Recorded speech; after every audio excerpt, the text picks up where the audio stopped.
কবুতর, festoon, balloon উড়িয়ে এবং জাতীয় পতাকা গানের মাধ্যমে উত্তোলন করার জন্য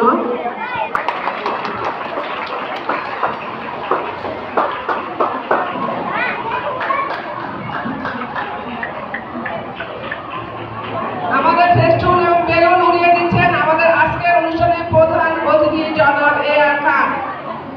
আকাশের বাতাসে আমাদের আজকের অনুষ্ঠানের শুভ উদ্বোধন বার্তা ছড়িয়ে দিবে এই বেলুন এবং ফেস্টুন। বেলুন এবং ফেস্টুন উড়িয়ে দেন আকাশের বাতাসে উঠছেন উদ্বোধনী বার্তা। লিটল এঞ্জেলস স্কুলের উদ্বোধনী বার্তা উড়ে গেল দেখলাম এই মাত্র। জানিয়ে দিচ্ছে 2026 লিটল এঞ্জেলস